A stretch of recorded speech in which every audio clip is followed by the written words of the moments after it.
Shalom Ouvracha les amis, bienvenue à tous sur la chaîne Lirvot Shabbat Kodesh. Première halakha, aurais-je le droit d'utiliser une lingette durant Shabbat?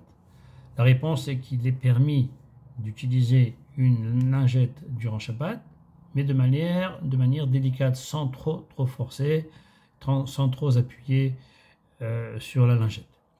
Pour plusieurs raisons, Rav Ovadia Yosef permet l'utilisation de la lingette. Premièrement, on appelle presser que lorsqu'il s'agit de quelque chose qui pousse de la terre. Par exemple, presser un fruit. Dans notre cas, la lingette est faite de manière synthétique. Presser une lingette, ce ne serait pas interdit. Deuxième raison, lorsque le liquide est issu d'un produit qui pousse ensemble, par exemple l'huile avec une olive, ou par exemple du vin qui pousse avec du raisin, là il y a l'interdiction de presser. Dans notre cas de la lingette, ce n'est pas du tout le cas. Il ne tient pas le liquide a été rajouté à la lingette et donc les deux ne poussent pas ensemble. On pourrait trouver une troisième raison. Par exemple, je n'ai pas l'intention de récupérer ce que je vais extraire de la lingette, le liquide que je vais récupérer, que je vais extraire de la lingette, je ne vais pas le récupérer, donc ça serait permis. Il y a d'autres termes encore plus à développer, mais c'est pas trop, on n'a pas trop le temps. En tous les cas, on peut utiliser les lingettes pour nettoyer bébé, ou pour un adulte, ou même toute autre utilisation. Maintenant, évidemment, lorsque je nettoie avec la lingette une table, c'est un peu plus risqué que si je nettoie bébé. Parce que dans la table, il y a peut-être des tâches qui ne veulent pas partir facilement. On serait tenté de forcer un petit peu et donc ça serait plus risqué. Mais pour le corps, bébé ou un adulte, il n'y a aucun problème. En tous les cas, Rav Ovadia Yosef permet la lingette, mais toujours en spécifiant qu'il faut être prudent de ne pas trop serrer, pousser, forcer sur la lingette de peur d'en arriver à l'interdiction de srita, de presser. Deuxième halakha, aurais-je le droit de lire des télim pour une personne malade?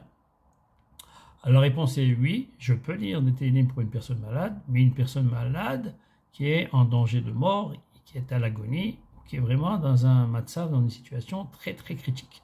Mais sinon, une personne malade qui a juste une entorse, ou qui a une petite fracture, ou qui ne se sent pas bien, etc., je n'aurai pas le droit.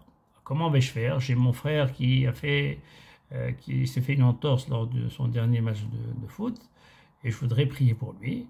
Alors, on peut faire des télim de manière générale pour tout le Ham Israël, pour que Hachem retire, qu'il n'envoie pas des mauvaises xérotes sur le Ham Israël, pour éloigner par exemple des anges accusateurs sur le Ham Israël.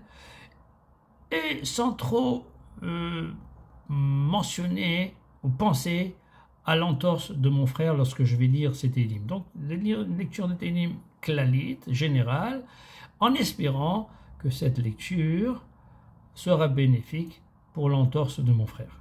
Donc, on répète, lecture de télim permise que pour les personnes en danger, ou à l'agonie, ou qui sont en danger de mort, mais sinon, on fera une lecture plus générale pour les autres malades, très peu malades, en espérant que Hachem il en enlève toutes les mauvaises zérotes sur l'homme Israël, et en espérant que cette lecture soit bénéfique pour les malades léchés. On avait dit, quel est le problème? C'est qu'on avait dit que les demandes personnelles sont interdites, sauf dans les cas très graves, comme par exemple des blessés de guerre. On doit prier pour nos chayalim qui sont blessés parce que ils sont vraiment en danger de mort ou ils sont vraiment dans une situation très critique. Voilà les amis, je vous souhaite à tous un Shabbat Shalom ou Mevorach.